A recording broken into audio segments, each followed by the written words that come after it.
Hey, what's up, guys? So, I just got back from my friend's house. She had a leaky fuel line, so I just swapped this out on her Camry.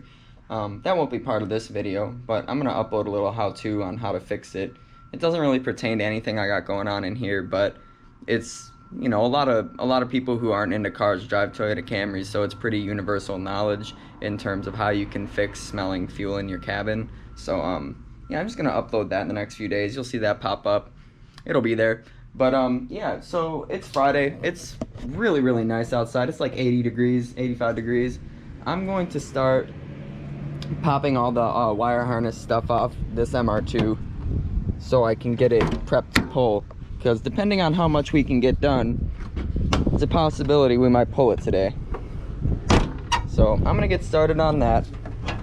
Wait for Jacob to get here, and then he's gonna start taking off some of the suspension pieces and helping me with this. So let me get started on it and give you guys a little time lapse. You know how it goes.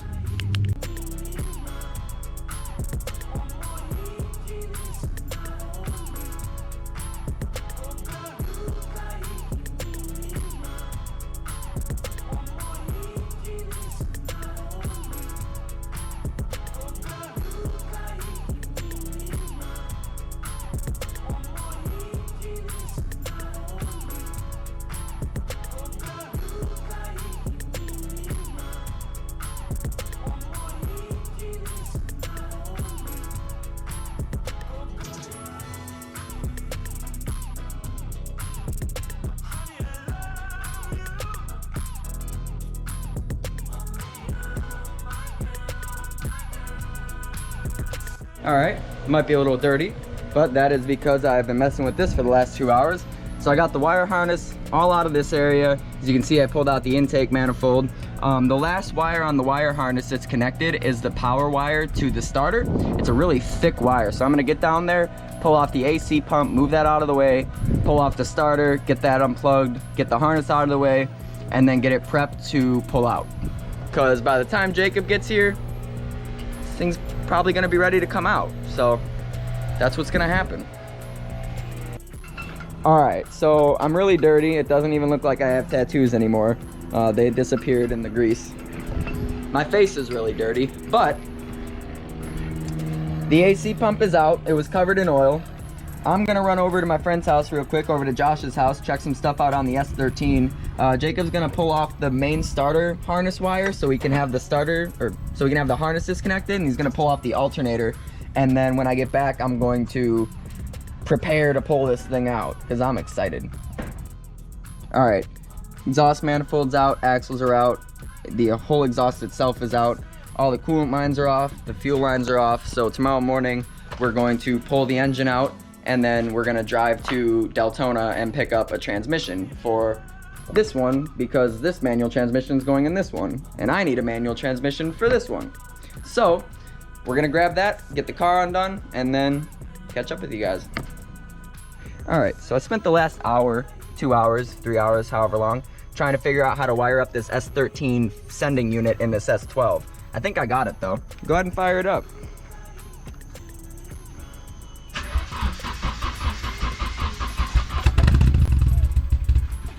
Sweet.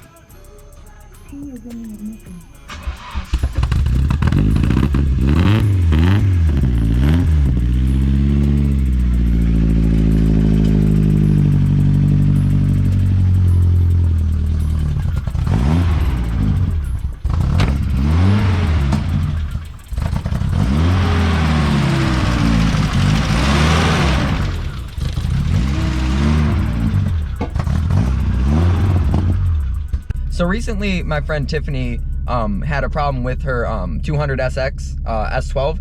So she was ready to part the thing out because it was so frustrating. So I just went over here and I took a look at the wiring, and I basically just figured it out for her, because I mean, I can't stand to see a car like that go to the salvage yard and get parted out and then sold. So it's all good, it's working, and should have no issues with it now. So I'm pretty excited about that. Just wanted to add that to the video, and we'll pick right back up where we left off. All right, so today Jacob and I were actually supposed to drive down to Deltona and pick up this transmission, but Chad and Tyler hit me up yesterday and asked me if I had to get anything from the Orlando Daytona area. So that worked out really, really well. So we went and we picked this up, and we picked up a 1.6 Miata engine from the boonies. It was very sketchy. We tested the compression on it. It went 90, 70, 70, 30. But then he offered $100 for the engine, and then we brought it back, and then he realized that the top of his compression gauge wasn't twisted on all the way. So like we might have totally just like accidentally like got a steal on that engine. So you stole it. yeah, we'll see what happens. He's gonna tighten the gauge back down and retest it, and we'll see. So we got the 5-speed C52, the R2D2 trans, as Chad called it. Jacob and I got everything pulled off here yesterday, and right now we're just finishing. Well, Jacob, I'd say, is kind of finishing looking over everything while I still wake up, because I just got up a bit ago. We got in pretty late last night. And then we're going to try a different method to drop the engine this time. So we're going to take some wheels and we're going to put it under the engine, and then we're going to lower the car down onto it, loosen the mounts, and then lift the car up and see if maybe that makes it a little bit easier. Yeah, given the issues we had last time, it just seemed like a matter of getting it out evenly. So if we can kind of like not have those issues by using jacks, we should have a pretty easy time with it. But like anything, it comes with challenges, so we'll see how it goes. Alright, engine's on some tires, mounts all disconnected. Just gonna lift the car up and it should come right out.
So as you guys saw there, we got the engine out. It only took like 2 hours.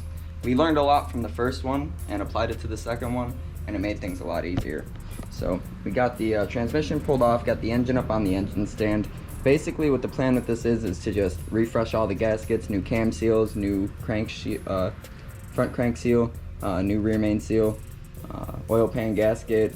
Just basically reseal the whole engine, make sure it's good.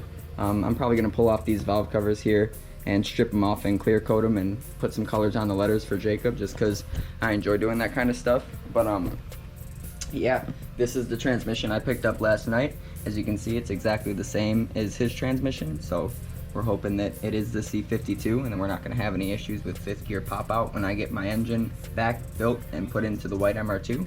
So I'll show you guys what these are looking like. So, got everything out of here. I do believe I'm going to come in here and try to move everything out of the way and paint this. I'd love to do that. I think it'd look really good.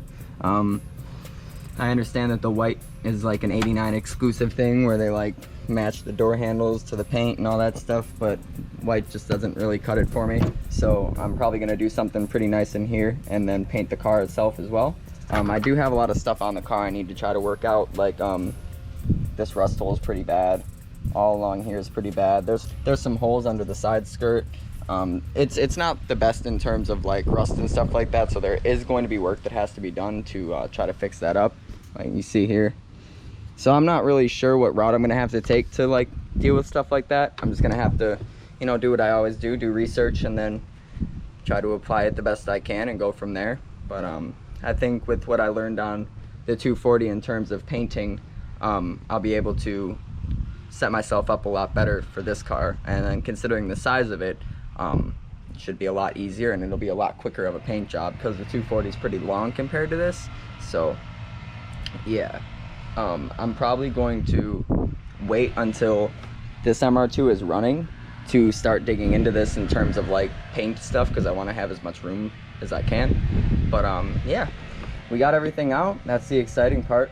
I'm stoked that we got it done this weekend. I'm stoked that we can, you know, start getting it ready to go back into this one, because I'd love to see it drive. I want to see how it feels with, you know, all new motor mounts and all new polyurethane suspension bushings and stuff like that. So yeah, I'm pretty excited. I'm gonna end the video here though, so if you guys liked it, make sure you hit the like button. If you got anything to say or any questions to ask, make sure you drop them down below, and we'll see you in the next one.